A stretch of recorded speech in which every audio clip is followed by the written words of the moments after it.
समुद्र की काली अंधेरी गहराई में 13,000 फीट नीचे साइंटिस्ट को कुछ ऐसा मिल गया है जिसने हमारे अस्तित्व पर ही प्रश्न खड़े कर दिए हैं। एक ऐसी चीज जो इतनी गहराई में होनी ही नहीं चाहिए थी, पर इसके बावजूद इसकी मौजूदगी ने हमें एक बड़ी चेतावनी दे दी है। हमने जस्ट 1 महीने पहले ही काफी खबरें सुनी थी कि डीप सी के जानवर भारी तादाद में समुद्र के बाहर निकल रहे हैं। कहीं इसके पीछे यही वजह तो नहीं थी? साल 2013 का एक दिन डीप सी साइंटिस्ट एंड्रयू स्वीटमैन और उनकी टीम गहरे पानी के जानवरों की सेहत का पता लगाना चाहते थे। उन्हें आभास था कि डीप सी के जानवरों को इस पर्टिकुलर इलाके में स्पेसिफिकली काफी खतरा हो सकता है। The Clarion Clipperton zone CCZ में, जो पैसिफिक ओशन में हवाई और मेक्सिको के बीच में पड़ता है। अब खतरा क्यों, इसके बारे में मैं आपको कुछ ही देर में बताऊंगा, मगर इसी सोच से एंड्रयू स्वीटमैन ने इस इलाके में अपनी एक खास machine automated sea floor lander को समुद्र के 5,000 मीटर नीचे भेजा। जैसे ही लैंडर नीचे पहुंचा, उसका मुंह खुला और वो गहरे पानी को अंदर खींचने लगा एक स्पेशल चेंबर में। इसे बेंथिक चेंबर कहते हैं। ये बेसिकली एक टैंक है जो गहरे पानी को अपने अंदर कैप्चर करके उसे आइसोलेट करके उसे अपने अंदर लगे सेंसर्स के द्वारा स्टडी करता है। इसके जरिए उन्हें पता लगाना था कि समुद्र के इतने डीप वाटर्स में ऑक्सीजन की मात्रा आखिर कितने स्पीड में कम होती है, क्योंकि जैसे हमें सिखाया गया है, ऑक्सीजन का 80% प्रोडक्शन समुद्र की सतह पर होता है। प्लांट्स, एल्गे, फाइटोप्लैंक्टन्स और कुछ बैक्टीरियाज द्वारा फोटोसिंथेसिस प्रोसेस के जरिए, और फिर यही ऑक्सीजन समुद्र के नीचे के गहरे लेयर्स में डिसॉल्व होकर जाता है, जो मरीन लाइफ को जिंदा रखता है। यानी कि ऑक्सीजन की मात्रा धीरे धीरे समुद्र के गहरे लेयर्स में जाते जाते कम होती चली जाती है, क्योंकि नेचुरली ऊपर की सारी मछलियां उसे यूज कर लेती है। मगर अपने इसी खोज में एंड्रयू स्वीटमैन ने जो देखा वो बिल्कुल ही अजीब था। ऑक्सीजन की मात्रा कम होने के जगह पे उल्टा और तेजी से गहराई में बढ़ रही थी। सारी मछलियों के ऑक्सीजन को यूज करने के बावजूद ऑक्सीजन कम नहीं हो रहा था, बल्कि और बढ़ रहा था। अब कुछ एरियाज में तो इवन सतह के पानी से भी ज्यादा ऑक्सीजन उन्हें गहरे समुद्र में मिला। यह ऑब्जर्वेशन इतना वियर्ड था कि एंड्रू और उनकी टीम को तो पहले तो यकीन ही नहीं हुआ। उन्हें दोबारा टेस्ट करना पड़ा डिफरेंट मेजरमेंट इक्विपमेंट्स यूज करके, और अंत में फाइनली कंफर्म किया कि यस, समुद्र की अंधेरी गहराइयों में कुछ तो ऐसी चीज है जो ये अननोन ऑक्सीजन को प्रोड्यूस कर रही है। इसे नाम दिया गया द डार्क ऑक्सीजन। बट ये डार्क ऑक्सीजन आखिर प्रोड्यूस कैसे हो रहा था, और ये अब तक हमसे कैसे छुपा रह गया? क्या जो डीप सी के अतरंगी और जायंट क्रीचर्स हैं वो इस डार्क ऑक्सीजन पर डिपेंडेंट है? क्या उनकी लाइफ के एवोल्यूशन में इस डार्क ऑक्सीजन का कोई रोल रहा है? ये सारे सवाल एंड्रयू को सताने लगे, और फिर एंड्रयू की नजर एक बहुत ही इंटरेस्टिंग ऑब्जर्वेशन की तरफ गई। आपको याद है, शुरुआत में मैंने कहा था एंड्रयू को एक चिंता सता रही थी कि डीप सी के जानवर खतरे में हो सकते हैं। आखिर कारण क्या था? क्योंकि ये जो क्लैरियन क्लिपर्टन जोन है ना, ये एक बहुत ही फेमस इलाका है स्पेसिफिकली डीप सी माइनिंग के लिए। ये लिटरली अरबपतियों के पैसे छापने की मशीन है, क्योंकि रिसर्च के हिसाब से सिर्फ इस अकेले इलाके में trillions of dollars of metals and minerals मौजूद है, जिसका अगर नंबर्स में इवैल्यूएशन करें तो वो आंकड़ा आएगा करीब 16 से 17 trillion dollars. Just imagine, trillions of dollars worth of metals and minerals यहां पर मौजूद है, जिनमें से सबसे इन डिमांड मेटल्स है जैसे मैंगनीज, निकल और कोबाल्ट, जो लगभग 75% से 85% यहीं पर सिर्फ और सिर्फ एक सोर्स से मिलता है, और वो सोर्स है ये बटाटे के आकार और शेप के छोटे छोटे पत्थर, पॉलीमेटालिक नोड्यूल्स। ये पत्थर इतने नायाब है कि इन्हें बनाने में करोड़ों सालों का समय लग जाता है। प्रकृति द्वारा बनाया जाता है ऑब्वियसली, जिस दौरान इनमें लेयर बाय लेयर मेटल्स और मिनरल्स स्लोली डिपॉजिट होते चले जाते हैं। और मजे की बात तो यह है कि यही पत्थर इसी एरिया के समुद्री तल में 90 लाख स्क्वायर किलोमीटर के एरिया में फैले हुए हैं, जिनकी टोटल क्वांटिटी लगभग 2100 करोड़ टन है। कहीं इन पत्थरों में ही डार्क ऑक्सीजन का कोई सुराग तो नहीं छुपा था? यही सवाल एंड्रू और टीम को आया। बट इस सवाल का जवाब आखिर कौन दे सकता था? सिर्फ एक ही शख्स, जो समुद्र की दुनिया के केमिस्ट्री का बादशाह था और एंड्रू का एक पुराना कॉलीग भी, doctor France Geiger. Doctor Geiger के साथ मुलाकात करने के बाद दोनों साइंटिस्ट ने ठाना कि क्यों ना हम इस नायाब पत्थर को अपने लैब में टेस्ट करें। एग्जैक्टली एक वैसे ही एनवायरनमेंट को क्रिएट करके जैसे कि समुद्र के तल में है। इससे हम इन पत्थरों के बिहेवियर को एकदम गौर से ऑब्जर्व कर पाएंगे और अपने आप ही ऑक्सीजन का ऑक्सीजन और पानी का पानी हो जाएगा साफ हमारी आंखों के सामने। और इसीलिए फिर वो तुरंत ओशन फ्लोर से वही पॉलीमेटालिक नोड्यूल्स लेकर आए, उसे मर्क्यूरी क्लोराइड से डिसइंफेक्ट किया ताकि अगर कोई ऑक्सीजन प्रोड्यूसिंग बैक्टीरिया हो जो उसके ऊपर बैठा है और वो एक्चुअली में ऑक्सीजन प्रोड्यूस कर रहा है तो उसे वो मार सके। और फाइनली उसे एक एयर टाइट जार में पानी के अंदर रखकर कोल्ड और सॉल्टी वाटर का एग्जैक्ट एनवायरनमेंट रिक्रिएट किया और ऑक्सीजन लेवल्स को ट्रैक करना शुरू किया। और एग्जैक्टली वैसा ही हुआ जैसे डीप सी में हो रहा था। ऑक्सीजन कम होने की जगह पर उस जार में इंक्रीज होने लगा, और वो भी इतना कि नॉर्मल लेवल से 3 गुना बढ़ गया था। यानी कि अब ये तो एटलीस्ट प्रूव हो गया था कि इस नए जन्म में ऑक्सीजन गैस का सोर्स कोई प्लांट या माइक्रो ऑर्गेनिज्म बिल्कुल नहीं है। इस ऑक्सीजन का सोर्स बायोटिक नहीं बल्कि एबायोटिक है। सो फिर आखिर हो क्या रहा था? एक काला खुरदुरा सा पत्थर आखिर ऑक्सीजन की सांसें कैसे छोड़ रहा था? वेल, अब बस जरूरत थी सिर्फ एक आखिरी एक्सपेरिमेंट की, जिससे डॉक्टर गीगर का शक फाइनली यकीन में बदल जाएगा। मगर डॉक्टर गीगर के लिए यह इतना आसान नहीं होने वाला था, क्योंकि इन दोनों साइंटिस्ट के पीछे हाथ धोकर पड़ गए थे कुछ बड़े लोग जिन्हें अरबों छापने थे।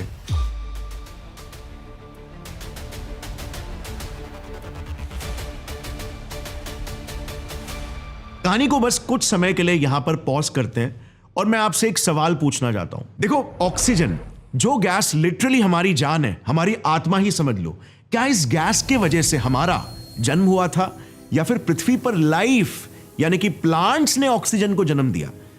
ऑक्सीजन ने लाइफ को जन्म दिया या लाइफ ने ऑक्सीजन को? काइंड ऑफ लाइक मुर्गी पहले आई कि अंडा, राइट? देखो, आपको यह सुनकर बहुत हैरानी होगी, पृथ्वी का जन्म 4.5 बिलियन सालों पहले हुआ था, राइट? पृथ्वी पर लाइफ का जन्म सबसे पहले 3.8 से 4.1 बिलियन सालों पहले हुआ। मगर आज से बस 2.4 बिलियन सालों पहले तक ही पृथ्वी पर ऑक्सीजन की मात्रा कितनी हुआ करती थी पता है? 0.001%। और आज कितनी है? 21%। और इसीलिए तो आज हम जैसे जीव सांस ले पा रहे और हम जिंदा है। तो सवाल यह आता है कि आज से 2.4 बिलियन सालों पहले पृथ्वी पर एग्जैक्टली ऐसा क्या हुआ था कि मानो ऑक्सीजन का बॉम्ब ही फूट पड़ा? वेल, उसे समझने से पहले एक बात बिल्कुल अनडिनायबल है कि ऑक्सीजन एक्सप्लोजन ने पृथ्वी के जीवों को मजबूर कर दिया रैपिडली इवॉल्व करने के लिए, एडैप्ट करने के लिए। बिल्कुल जैसे आज के टेक्नोलॉजिकल बूम ने कंपनीज को मजबूर कर दिया है अपने मैनुअल सिस्टम्स को रिप्लेस करके स्मार्ट सिस्टम्स पर अडैप्ट करने के लिए।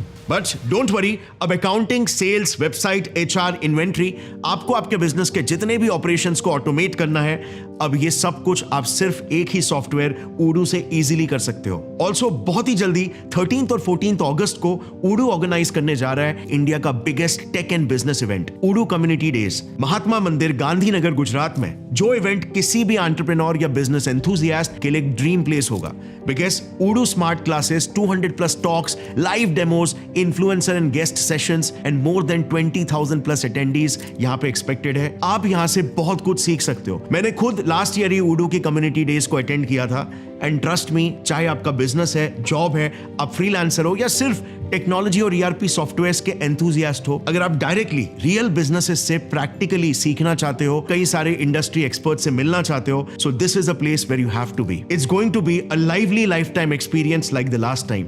इवेंट के बाद don't forget to wait for the after party, जहां पर आप यमी फूड भी एंजॉय कर सकते हो। मैं नीचे डिस्क्रिप्शन में अटैच कर दूंगा link. Don't forget to register yourself now, because entry free है मगर स्लॉट्स लिमिटेड है। और अब वापस से लौट आते हैं हमारे मेन टॉपिक पर। जस्ट इमेजिन करो, आज से 2.7 बिलियन सालों पहले की पृथ्वी बिल्कुल एक एलियन प्लैनेट की तरह ही दिखती थी। घना मीथेन और कार्बन डाइऑक्साइड से भरा नारंगी आसमान, बिना ऑक्सीजन के, सल्फर और आयन से भरा समुद्र जिसकी सतह पर कुछ बैक्टीरिया और माइक्रो ऑर्गेनिजम्स पनप रहे हैं इसी केमिकल के कचरे पर दावत मनाकर। इन्हीं केमिकल कचरों पर चरने वाले जीवों में जन्म होता है एक हीरो का, जो पृथ्वी की तकदीर ही बदल देगा। सियानोबैक्टीरिया। सियानोबैक्टीरिया ने एक ऐसा जेनेटिक म्यूटेशन हासिल किया जिससे इसमें खूबी आ गई कि सनलाइट और पानी का इस्तेमाल करके एनर्जी प्रोड्यूस कर सकता था, जिसे आज हम फोटोसिंथेसिस कहते हैं। मगर इसी प्रक्रिया में ये ऑक्सीजन गैस छोड़ने लगा वेस्ट के तौर पर, जिस वेस्ट ने ही पृथ्वी पर जिंदगी की दिशा और दशा दोनों बदल दी। ये जीव पृथ्वी पर अरबों की संख्या में तेजी से मल्टीप्लाई होने लगे। ऑक्सीजन की मात्रा बढ़ती चली गई, मानो पृथ्वी की जमीन और समुद्रों का एक एक इंच ऑक्सीजन की सांसें छोड़ रहा था। इससे हुआ ये कि जो बाकी के केमिकल में पलने वाले जीव थे वो मरने लग गए, क्योंकि ऑक्सीजन गैस उनके लिए जहरीली थी, टॉक्सिक थी, क्योंकि ऑक्सीजन एक्सट्रीमली रिएक्टिव है। मगर इसी बदलती प्रकृति और परिस्थिति ने फिर एक नए नस्ल के जीवों को ही जन्म दे दिया, जिनके लिए यह जहरीला ऑक्सीजन अमृत था। जन्म हो चुका था हमारे माइक्रोस्कोपिक पूर्वजों का, जो फिर इसी ऑक्सीजन गैस की छत्र छाया में, लिटरली छत्र छाया में, क्योंकि ऑक्सीजन गैस ने ही ऊपर एटमॉस्फेयर में ओजोन लेयर भी बनाया, जिसके प्रोटेक्शन में ही हम तेजी से मल्टीप्लाई और इवॉल्व होते चले गए उन सभी रूपों और रंग में जो हमें आज दिखते हैं। इस घटना को साइंटिस्ट ने द ग्रेट ऑक्सीडेशन इवेंट कहा, और इसी के बाद ही पृथ्वी वो ग्रह बन पाई जिसे आज हम घर बुलाते हैं। मगर अब आता है कहानी में ट्विस्ट। इस नए डार्क ऑक्सीजन का मिलना इस बात को कॉन्ट्रडिक्ट कर रहा है, राइट? क्योंकि ऑक्सीजन तो पहले से ही पृथ्वी पर मौजूद थी, एटलीस्ट पानी के डीपर लेयर्स में। इनफैक्ट आज भी कई स्टडीज ने यह बताया कि क्लैरियन क्लिपर्टन जोन में 5000 से 6000 जीवों की ऐसी प्रजातियां हैं जो सिर्फ इस इलाके में ही सरवाइव करती है। 88 से 92% प्रजातियां तो इनमें से ऐसी है जो यहां के समुद्र के तल में रेंगती है, मगर हमारे लिए एकदम अननोन और अनडिस्क्राइब्ड है। और ये सारे के सारे इसी डार्क ऑक्सीजन पर ही डिपेंडेंट है। हमें कैसे पता? 1980s में इसी एरिया में कुछ खुदाई की गई थी जस्ट टेस्ट करने के लिए, और पूरा इकोसिस्टम तहस महस हो गया। 70 से 80% जीव तबाह हो गए, इस हद तक कि आज 45 सालों बाद तक ये रिकवर नहीं हो पाए। यार, हमें ऐसा लगता है कि पूरा का पूरा डीप सी सिर्फ एक ही इकोसिस्टम है, बट ऐसा सोचना एक बहुत बड़ी गलती है। इट्स लाइक सेइंग क्योंकि मैं मुंबई में रहता हूं तो पूरी दुनिया मुंबई की तरह ही है। इंडिया में अगर बंगाल टाइगर मिलता है तो ऑस्ट्रेलिया में कैंगरू और ऑस्ट्रिच मिलता है, तो आर्कटिक में पोलर बेयर्स मिलते हैं। मगर डीप सी में तो इससे भी कई ज्यादा डाइवर्सिटी है। यहां पर एक एक ट्रेंच यानी कि गहरे सुरंगों में तक अलग अलग प्रजातियां रहती है जो सिर्फ उस दुनिया के लिए ही विकसित हुए हैं। अब बिलीव नहीं करोगे, मगर एक ब्लू व्हेल भी अगर सतह पर मरता है ना, तो उसके 150 टन के कार्कस पर नीचे गिरते गिरते हजारों जीव दावत मनाते हैं। एक दिन के लिए नहीं, बल्कि 50 सालों तक। सबसे पहले बड़े शिकारी जैसे हैगफिश और शार्क्स उसके मीट पर दावत मनाते, फिर स्कैवेंजर्स जैसे क्रस्टेशियंस, मॉलस्क्स बचा कुचा मांस खाते हैं, जिसके बाद फिर वर्म्स सारा कुछ चढ़ जाते हैं। मगर अंत में जो भी हड्डियां, चर्बियां और सड़ी गली चीजें बच जाती है, उस पर अब कई पुश्तों तक केमिकल खाने वाले बैक्टीरिया चढ़ते हैं जो भारी मात्रा में हाइड्रोजन सल्फाइड गैस बनाते हैं। इसे सल्फोफिलिक स्टेज बोलते हैं। और हाइड्रोजन सल्फाइड गैस तो आपको पता ही है, डीप सी माइक्रोस का बेहतरीन खाना है, जिन्हें फिर ट्यूब वर्म्स खाते हैं, जिन्हें फिर स्क्विड्स और मछलियां खाते हैं, और ये सिलसिला चलता रहता है। क्या ही घिनौनी खूबसूरती है प्रकृति की, राइट? क्या आपको पता है डीप सी में जहरीले तालाब भी होते हैं? अब जहरीले हमारे लिए ऑफ कोर्स, कई जीवों के लिए तो उनका घर, उनकी दुनिया। ये देखना, इन्हें कहते हैं कोल्ड सीप्स या फिर ब्राइन पूल्स। अब समुद्र के अंदर तालाब अजीब है, राइट? ये इसीलिए क्योंकि ये ब्राइन के बने हैं, जो कि एक्सट्रीमली नमकीन पानी होता है, 5 to 6 times more salty than sea water. और इसीलिए ये पानी सी वाटर में भी डूब जाता है, क्योंकि इसकी डेंसिटी ज्यादा होती है और क्योंकि यहाँ पर ऑक्सीजन नहीं होता है, और भर भर के मीथेन, दूसरे गैसेस और मिनरल्स जमा हो गए होते हैं। ये कई जानवरों के लिए भी जहरीले होते हैं। मगर यही जहर कई बैक्टीरियाज का खाना है, जिन्हें खाने कई शेल फिशेस इस तालाब के चक्कर काटते हैं, जिन्हें फिर आगे जाकर केकड़े, श्रिम्प्स और मछलियां खाती है, एंड इवन शार्क्स। ये टिपिकल एग्जाम्पल है कि कैसे एक छोटा सा भी इकोसिस्टम एक बड़े फूड चेन को कनेक्ट करता है, जिस पर कई जीवों की जानें निर्भर करती है, वो भी कई दशकों और सदियों तक। और अब अगर हम बात करें पॉलीमेटालिक नोड्यूल्स की, जो यही डार्क ऑक्सीजन प्रोड्यूस करते हैं, एक बड़ा इकोसिस्टम क्रिएट करते हैं, तो 1980s के माइनिंग ऑपरेशंस ने ये ऑलरेडी प्रूव भी कर दिया है, 70 से 80% जीवों और इनके इकोसिस्टम्स को तबाह करके, जो आज 45 साल बाद तक भी रिकवर नहीं हो पाए। मगर अफसोस की बात यह है, इतने सारे क्लियर सबूतों के बाद भी पता है, एक पावरफुल लॉबी खड़ी हो चुकी है जो इसे खुलेआम डिनाई कर रही है, जैसे द मेटल्स कंपनी टीएमसी। यार सबसे आयरॉनिक बात पता है क्या है? यही टीएमसी कंपनी ने खुद साइंटिस्ट के जरिए डीप सी के इनिशियल रिसर्च को करवाया था, मगर जब कड़वी सच्चाई बाहर निकल कर आई तो फिर इसे पूरा दबाने की कोशिश की। टीएमसी ने उन दोनों साइंटिस्ट की खोज को फ्लॉड और मिसलीडिंग बताया और इवन नेचर जियोसाइंस जर्नल, जो कि एक proper peer reviewed scientific journal है, उसे तक दोषी ठहराने लगे। क्या इन अरबपतियों और कंपनियों के लिए डॉलर्स समुद्र के नाजुक फेफड़ों से भी ज्यादा जरूरी है? वेल, इन्हें रोकने का बस सिर्फ एक ही तरीका था और वो इन दोनों साइंटिस्ट के बस में था। सो अब तक एंड्रू स्वीटमैन और डॉक्टर फ्रांस गीगर, इन दोनों साइंटिस्ट ने यह तो प्रूव कर दिया था अपने लैब एक्सपेरिमेंट्स के जरिए कि मेटालिक नोड्यूल्स वाकई में ऑक्सीजन गैस रिलीज करते हैं, मगर उन्हें बस अभी उसके पीछे का एग्जैक्ट मैकेनिज्म प्रूव करना था कि किस मैकेनिज्म के जरिए डार्क ऑक्सीजन प्रोड्यूस हो रहा है। सो ये दोनों साइंटिस्ट आखिर ये कैसे कर पाते?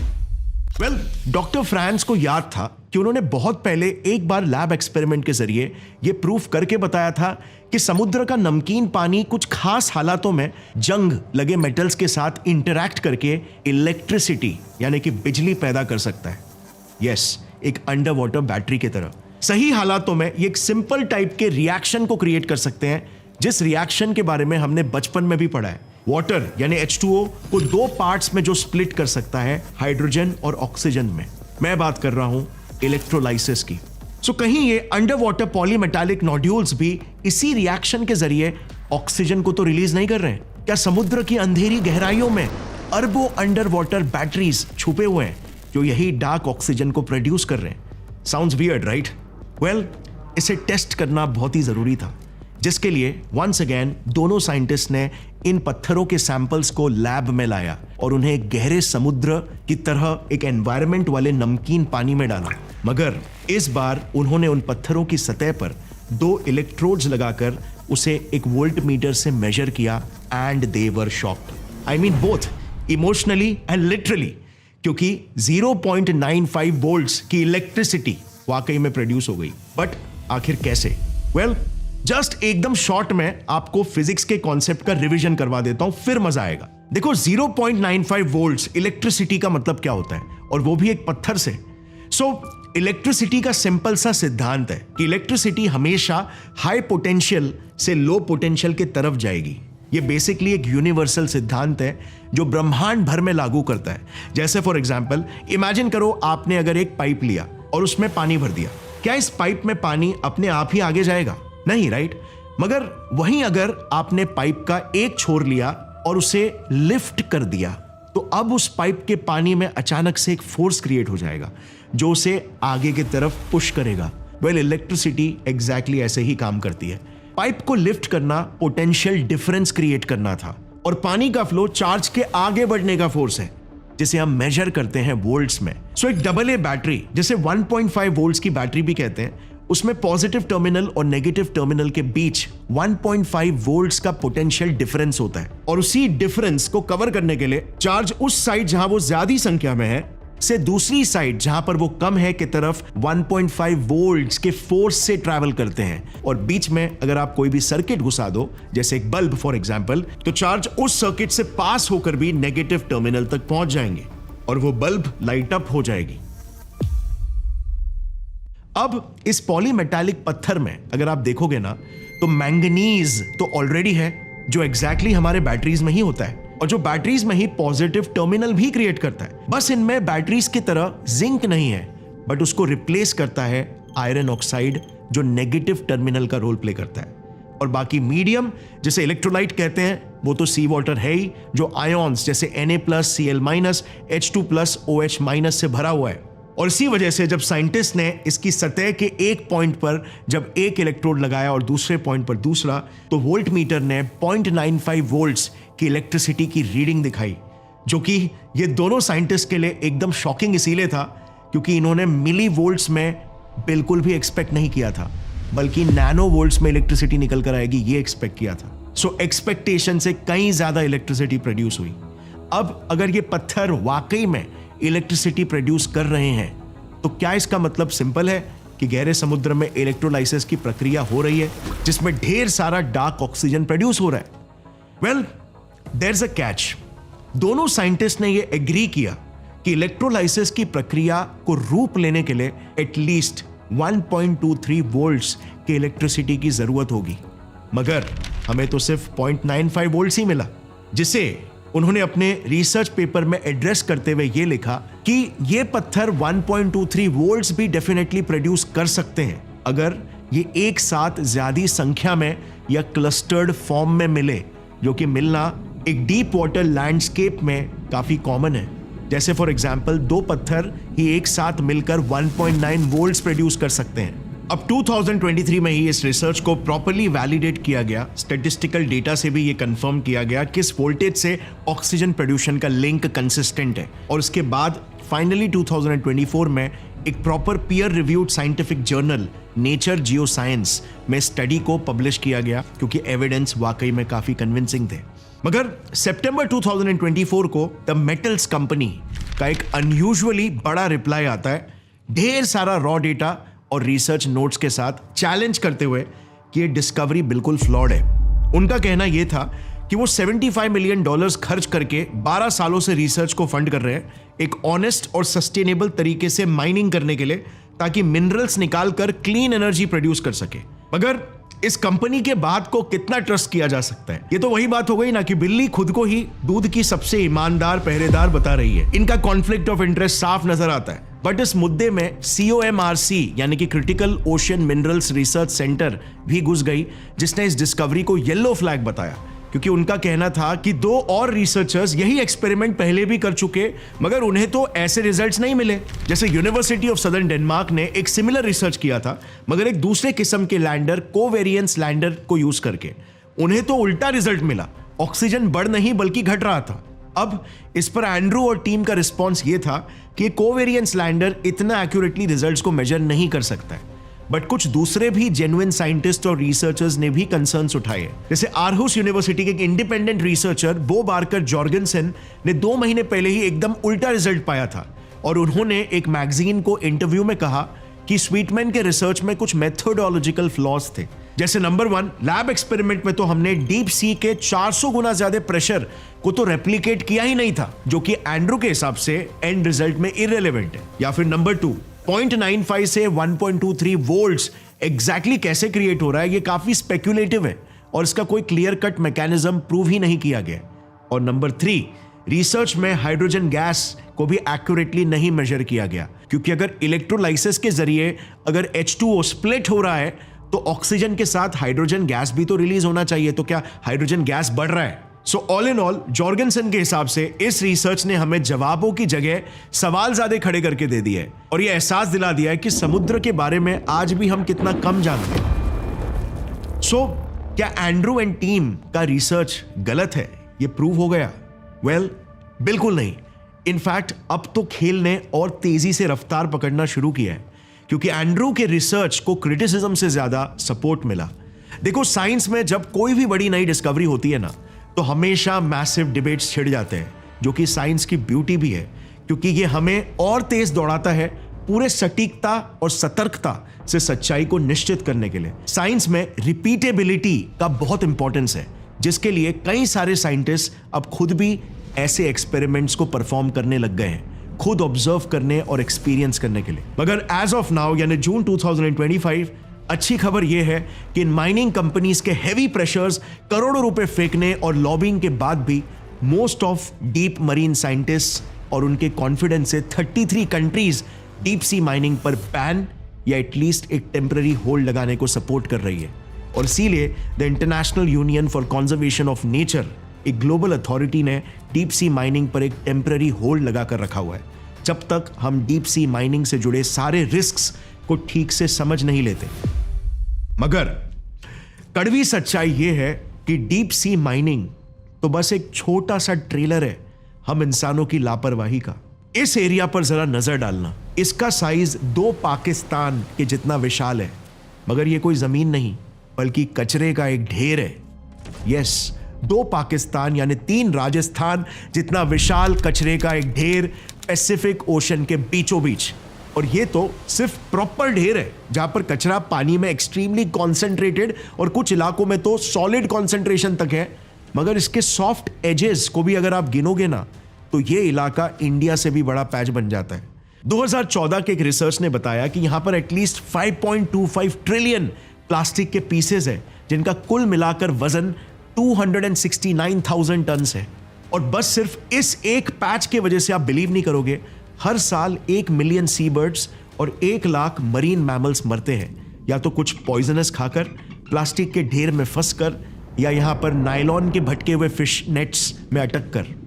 और सबसे कंसर्निंग बात तो यह है कि ये दुनिया का कोई इकलौता गार्बेज पैच नहीं है, बल्कि ये देखिए दुनिया में एटलीस्ट ऐसे 5 मेजर गार्बेज पैचेस हैं और ना जाने कितने सारे माइनर पैचेस होंगे। यार, एक रिटायर्ड नेवल ऑफिसर और रिसर्चर विक्टर वेस्कोवो का ही एक किस्सा सुन लो। उन्होंने अपने 5 डीप्स एक्सपीडिशन में 5 ओशियंस के सबसे डीपेस्ट पॉइंट पर जाने की ठानी थी, और जैसे ही वो वहां पर पहुंचे, प्लास्टिक के बैग्स और रैपर्स ने उनका स्वागत किया। But as I continued going along the bottom, cruising around, I did see what appeared to be 1 or 2 particles of man-made matter, and one of them had a letter on it, printed.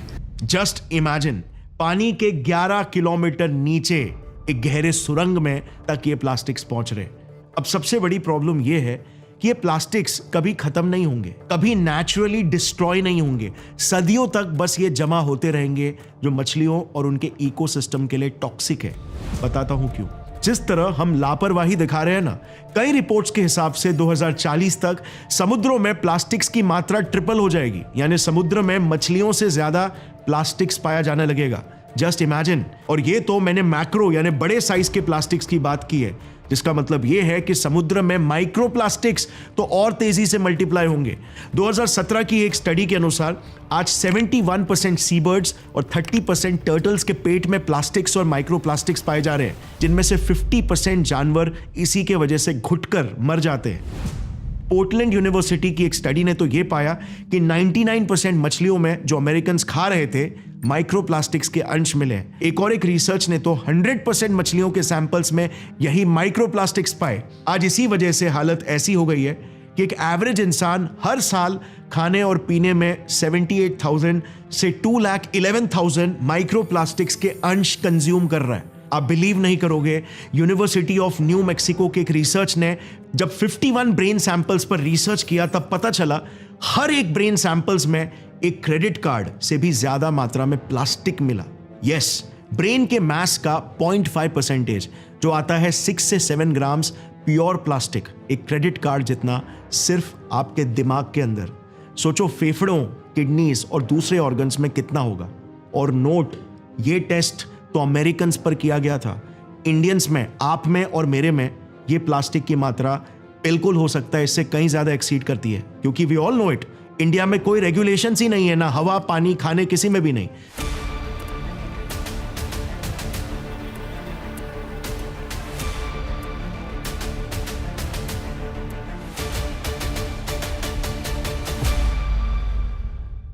यार, microplastics newborn babies के प्लेसेंटास तक में मिल रहा है। बच्चों के growth और development को ये किस तरीके से इफेक्ट कर रहा होगा।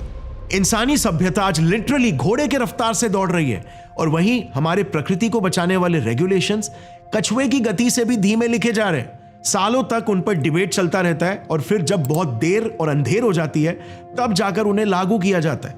हम इंसान ही प्रकृति, जिसने हमें जन्म दिया है, के सबसे बड़े दुश्मन बन चुके हैं। इसी डार्क रियलिटी को इस डार्क ऑक्सीजन के डिस्कवरी ने हमारे सामने लाकर खड़ा कर दिया है। एंड्रू और टीम को इस विषय में और डीप और रिगरस रिसर्च करने के लिए जापान के निपॉन फाउंडेशन ने 2 मिलियन पाउंड्स का ग्रांट दिया है। 2025 से स्टार्ट हुई ये रिसर्च अब 3 साल और चलेगी, और अगले साल यानी 2026 में तो ये समुद्र के 11,000 मीटर नीचे अपने इक्विपमेंट्स को भेजेगी और उन सैंपल्स को भी स्टडी करेगी। इनके ये मेजर गोल्स होंगे। नंबर 1, अपने ओरिजिनल डिस्कवरी को रिप्रोड्यूस करना, यानी कि यहां भी अगर इनकी खोज कंसिस्टेंट रहे तो ये एक बहुत अच्छा संकेत है। नंबर 2, इस बार तो ये हाइड्रोजन लेवल्स को भी केयरफुली मेजर करेंगे, क्योंकि इलेक्ट्रोलाइसिस प्रोसेस में सिर्फ ऑक्सीजन ही नहीं बल्कि हाइड्रोजन गैस भी रिलीज होती है। नंबर 3, ये देखेंगे कि कहीं ये नया प्रोड्यूस हुआ हाइड्रोजन भी तो डीप वाटर क्रीचर्स के सर्वाइवल के लिए बहुत जरूरी तो नहीं है। और नंबर 4 ये भी देखेंगे कि क्या माइक्रो ऑर्गेनिजम्स का भी मेजर रोल हो सकता है इस डार्क ऑक्सीजन को प्रोड्यूस करने में, या ये ऑक्सीजन का सोर्स प्योरली एबायोटिक यानी लाइफ इंडिपेंडेंट है।